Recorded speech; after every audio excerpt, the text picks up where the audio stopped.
This is the West, a narrative history. I'm Christina Morgan, and today we're going over chapter 11, Challenges to the Medieval Order.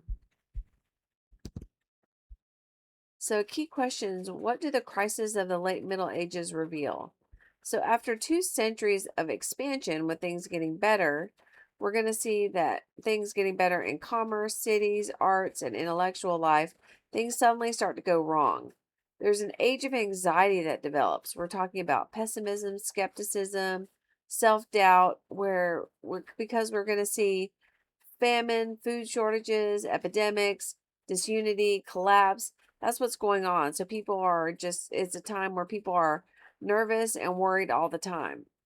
So, are there signs of later strength and resilience that develop or not? So, you guys are going to start to look for that and see what do these times of anxiety lead to? Turmoil in the Middle East. That's what we're going to look at first. During the 13th century, there's a series of events in the Byzantine and Muslim world that lead to this turmoil or that are in turmoil. Byzantium is declining during the Fourth Crusade. We're going to talk about Constantinople in a little bit. And there's incursions of the Muslims on their territory, and later we'll see that the Crusaders come on their territory. So Byzantium is just kind of getting it from both sides. And the Mongols start to put pressure on the Muslim world as well. So we see there's a lot of invading going on in this area. In 1055, the Seljuk Turks seize Baghdad and they're warring with the Fatimids, which are another caliphate. And this leads to division in the Muslim community. And that's why they're unable to oppose the First Crusade. It's not that the First Crusaders were so great, they were disunified, they didn't have a good central command, but they were fighting an enemy that was not unified. So, because the Muslims were not unified together, they had their own divisions. They were unable to put up a unified front against the Crusaders when they came in. So for about 100 years, the Crusader states, the Crusaders, when they would conquerish a place, they would put someone in power and kind of ruleish over these areas. They would exploit these Muslim divisions among themselves, but eventually they were driven out.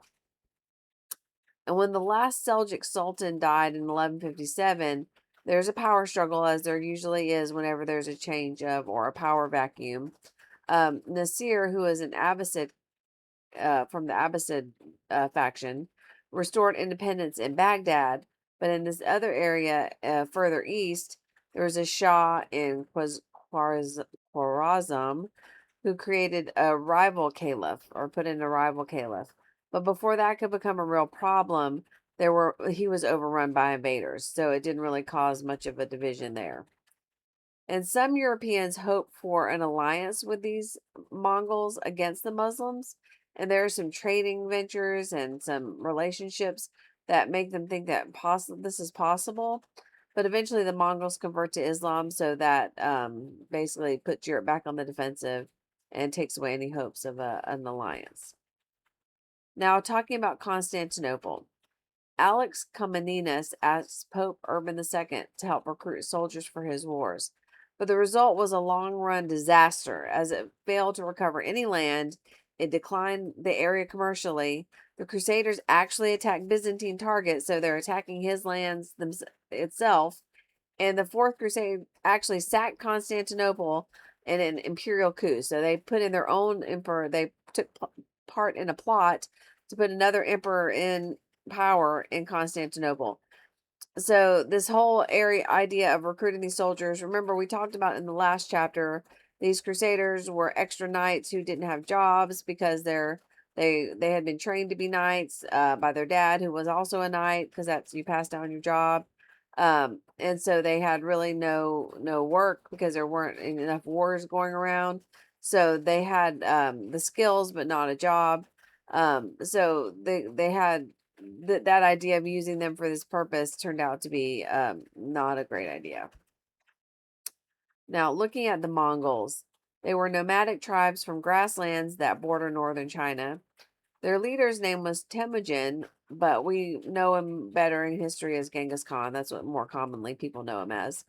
And part of their success was powerful bows, on soldiers mounted on horseback.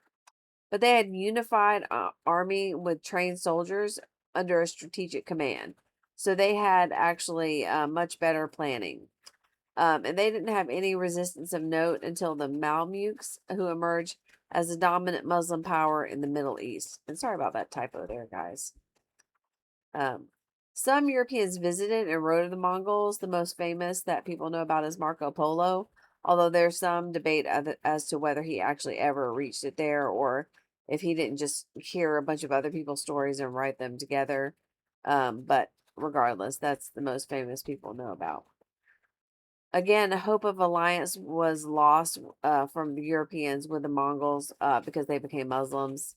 The takeover and tribute system that the Mongols established in Russia.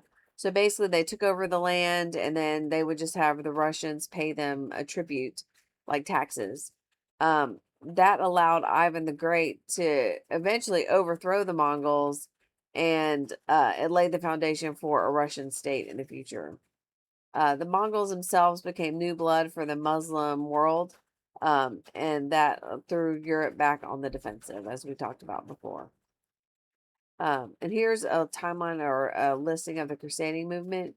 You'll see that all the different crusades listed, all the way up to here's the Seventh Crusade at the end here.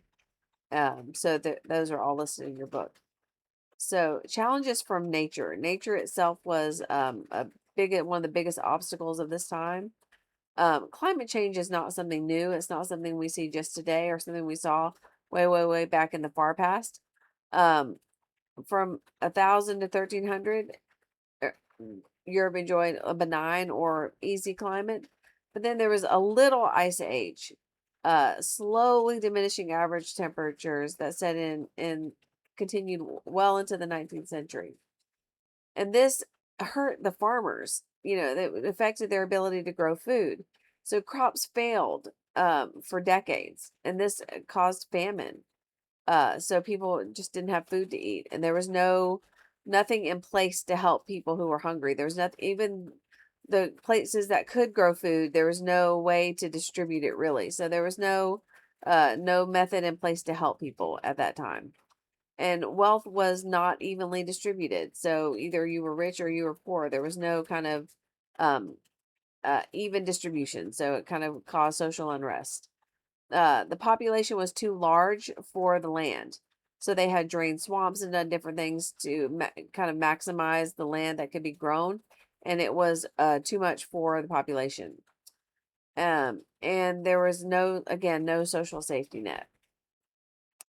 Europeans had exceeded the carrying capacity of the land, like we said. Large numbers of people left the countryside and crowded into the towns, and this left them vulnerable to the next big obstacle from nature, the plague. Uh, so all these malnourished and crowded people come into European towns, and there's a great epidemic in 1347, between 1347 and 1350. And it killed between 30 to 50% of Europe's population. We know it as the bubonic plague or the Black Death, although that name didn't appear until the 16th century. Bubonic plague, it describes the symptoms. They're like buboes, it's like this big, like gross pustule things. That's what we know it as. But the precise cause of the disease, people kind of argue about what it is, but the best known hypothesis is something called Yersinia pestis, which was caused by fleas who bit rats, and then the fleas go on people, and the rats brought it from different places.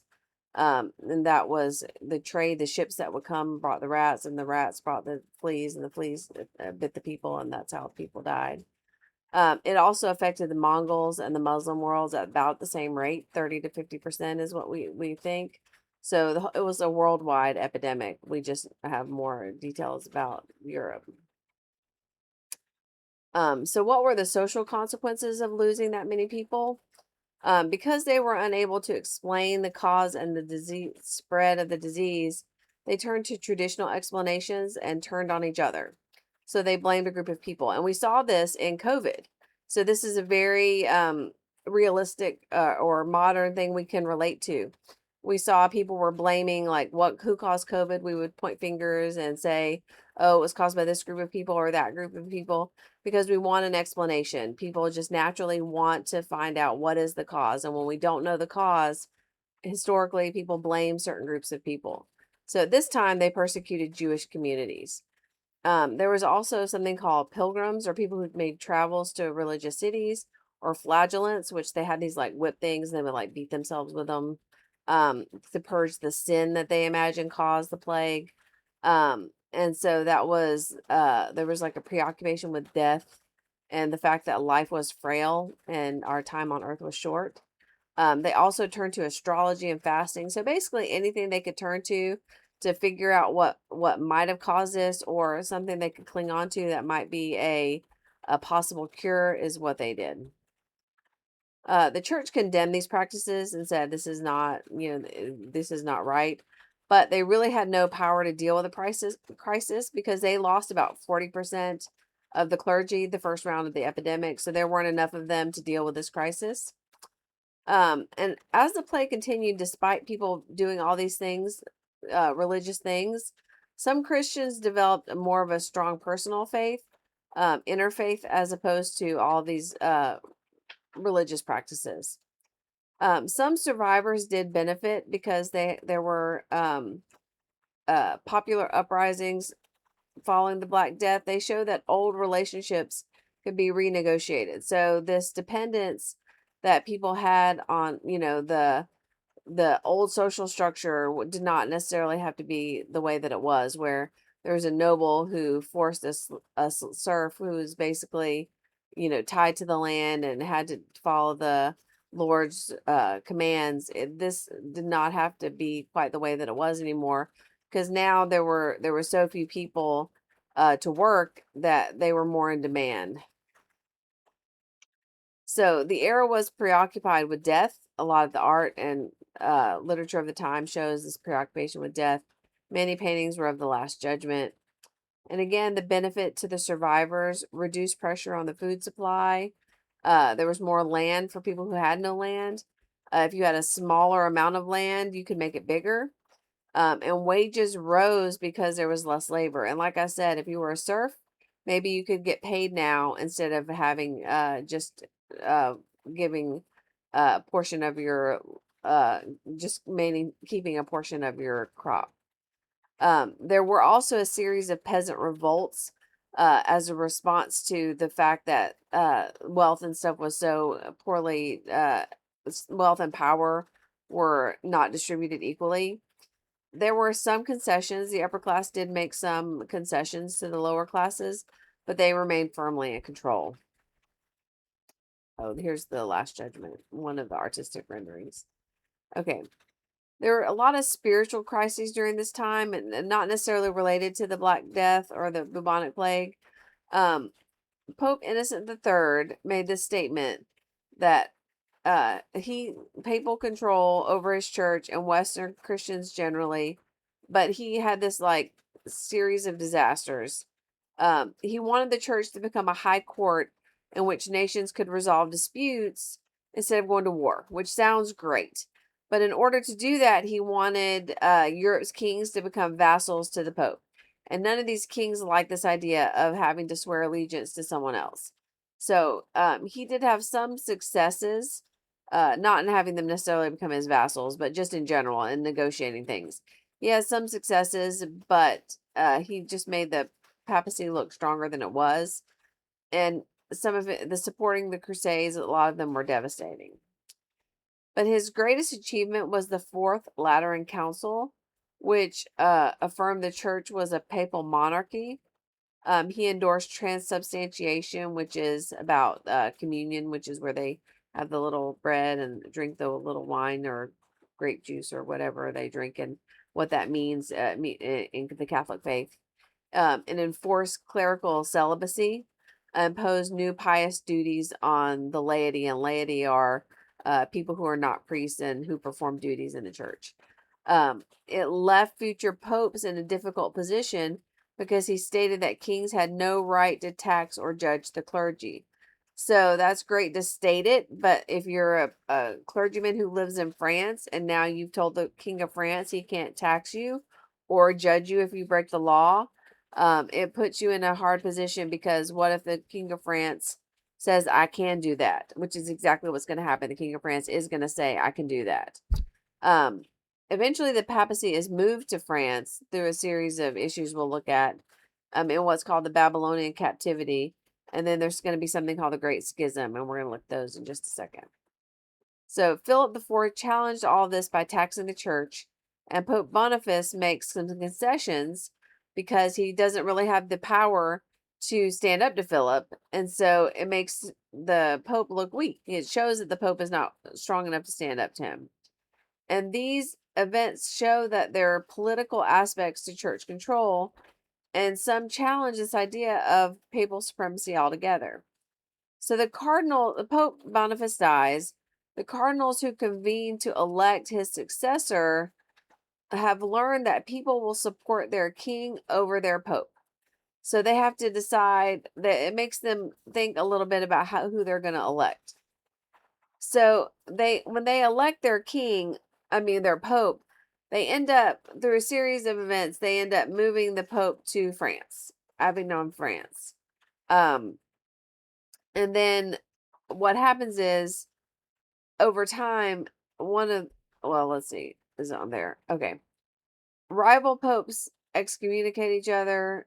Oh, sorry, that shouldn't be there. Okay. Um, Critics call this time the Babylonian captivity. However, many of the popes were very strong and improved the power and efficiency of the church's central government. Popes became great businessmen, but this hurt their reputation. And as the crisis of the 14th century mounted, then people start demanding that the Pope return to Rome. And Gregory the 11th moves it back to Rome. But then he dies just as he does this. Because he doesn't die because when they get there, but when they get there, they discover the headquarters haven't been lived in for 70 years. They're in total disaster. And he says, okay, we can go back to France. I don't know if his plan was we need to fix this up or whatever, but he said we can go back to France. But before they go back to France, he dies. So the Pope and the cardinals need to re-elect a new cardinal or elect a new pope. Sorry. And they choose Urban the Sixth, expecting that they can tell him what to do. That's their plan, to elect someone who's weak and they can tell him what to do. And he had said, we'll go back to France. But as soon as he gets elected, he realizes if I go back to France, they're going to tell me what to do. So he says, no, we're going to stay here in Italy. So the cardinals go to France without him and elected a different pope. They say this election doesn't count. We're electing a new pope. So that doesn't make Urban the Sixth step down. Kings just back whichever pope suits them best. So now we have two popes. And so this is known as the Great Schism. European leaders encourage the church to resolve this itself. It goes on for a while. And so eventually the cardinals come together and they elect a whole new bunch of cardinals. They dismiss all the cardinals. They elect another group of cardinals, and they invalidate both popes and then elect a new pope. But neither of the other two popes stopped being pope. So now we have three popes. So now we're even in worse shape. So it didn't work. So then we get this idea of conciliarism and popular government. Okay, so there's some guys who are around, and you can read about them in your book, who propose new ideas about what the nature of papal and government power.